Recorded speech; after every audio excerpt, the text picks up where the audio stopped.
नमस्कार दोस्तों, मैं हूं सरिता सिंह और आप देख रहे हैं सरिता सिंह एक्सप्लेन, जहां हम आसान भाषा में विज्ञान, पर्यावरण और सामान्य ज्ञान के रोचक विषयों को समझते हैं।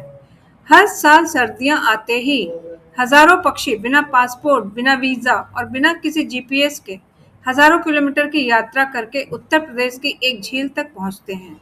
आखिर ऐसा क्या है इस झील में कि पूरी दुनिया ने इसे विशेष दर्जा दिया? आइए चलते हैं भारत के 100वें रामसर स्थल सुरहा ताल की ओर। कल्पना कीजिए एक ऐसी झील का जहां हर साल हजारों किलोमीटर दूर से मेहमान आते हैं। ये मेहमान इंसान नहीं बल्कि साइबेरिया और मध्य एशिया से उड़कर आने वाले प्रवासी पक्षी हैं।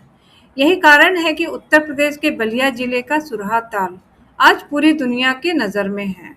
उत्तर प्रदेश के बलिया जिले में गंगा नदी के बाएं तट से लगभग 17 किलोमीटर उत्तर स्थित है सुरहा ताल। आधिकारिक रूप से इसे जयप्रकाश नारायण पक्षी विहार के नाम से जाना जाता है। वर्ष 2026 में इसे भारत के 100वें रामसर स्थल के रूप में अंतर्राष्ट्रीय पहचान मिली। दूर से देखने पर यह झील किसी साधारण जलाशय जैसी लग सकती है, लेकिन इसकी कहानी हजारों वर्षों पुरानी है। सुरहा ताल कोई मानव निर्मित झील नहीं है, यह प्रकृति की अपनी रचना है। बहुत समय पहले गंगा नदी की धारा यहाँ से होकर बहती थी। समय के साथ नदी ने अपना रास्ता बदल लिया और उसका पुराना घुमावदार हिस्सा मुख्य धारा से अलग होकर एक विशाल झील में बदल गया। ऐसी झील को वैज्ञानिक भाषा में ऑक्सबो लेक कहा जाता है। यही प्राकृतिक उत्पत्ति सुरहा ताल को और भी विशेष बनाती है। हर वर्ष जैसे ही उत्तरी गोलार्ध में कड़ाके की सर्दी शुरू होती है, हजारों किलोमीटर दूर साइबेरिया, मंगोलिया और मध्य एशिया से प्रवासी पक्षियों का एक लंबा सफर शुरू होता है। आश्चर्य की बात यह है कि इनमें से अनेक पक्षी बिना किसी नक्शे या जीपीएस के हर साल झील में पहुंच जाते हैं। सर्दियों के मौसम में यह शांत झील पक्षियों के एक विशाल संसार में बदल जाती है। Bar headed goose, northern pintail, common teal, red crested pochard जैसी अनेक प्रवासी प्रजातियां यहाँ विश्राम करती हैं। इसके अलावा स्थानीय जल पक्षी भी इस आर्द्र भूमि की जैव विविधता को और समृद्ध बनाते हैं। लेकिन सुरहा ताल की पहचान केवल पक्षियों तक सीमित नहीं है। यह एक संपूर्ण वेटलैंड पारिस्थितिकी तंत्र है। यहाँ अनेक प्रकार की मछलियाँ, जलीय पौधे और दूसरे जीव एक दूसरे पर निर्भर रहते हैं। यही संतुलन इस प्राकृतिक धरोहर को जीवंत बनाए रखता है।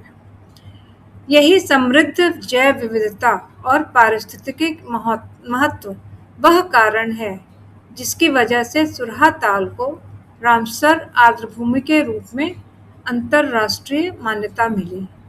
यह सम्मान केवल एक झील का नहीं, बल्कि प्राकृतिक संरक्षण के प्रति भारत की प्रतिबद्धता का भी प्रतीक है।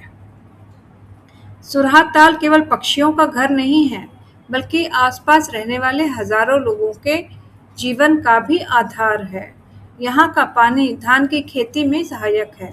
मछली पालन स्थानीय लोगों की आजीविका का महत्वपूर्ण साधन है और यह वेटलैंड भूजल स्तर को बनाए रखने में भी अहम भूमिका निभाती है। रामसर स्थल का दर्जा मिलने के बाद इस क्षेत्र को अंतर्राष्ट्रीय पहचान मिली है। इससे न केवल इस आर्द्रभूमि के संरक्षण को मजबूती मिलेगी, बल्कि इको टूरिज्म, स्थानीय रोजगार, पर्यावरण शिक्षा के नए अवसर भी विकसित होंगे। लेकिन यह तभी संभव है जब हम सब मिलकर इसकी प्राकृतिक सुंदरता और जैव विविधता की रक्षा करें। सुरहा ताल हमें एक महत्वपूर्ण संदेश देता है।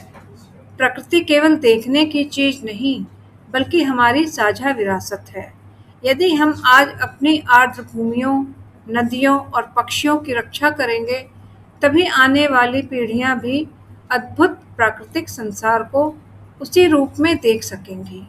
उत्तर प्रदेश का यह अनमोल सुरहा ताल केवल भारत का 100वां रामसर स्थल नहीं, बल्कि प्रकृति और मानव के बीच संतुलन का एक जीवंत उदाहरण है। अगर आपको यह जानकारी उपयोगी लगी हो, तो वीडियो को लाइक और शेयर जरूर करें। ऐसे ही पर्यावरण, जैव विविधता और सामान्य ज्ञान से जुड़े रोचक विषयों के लिए सरिता सिंह एक्सप्लेन को सब्सक्राइब करना ना भूलें। धन्यवाद।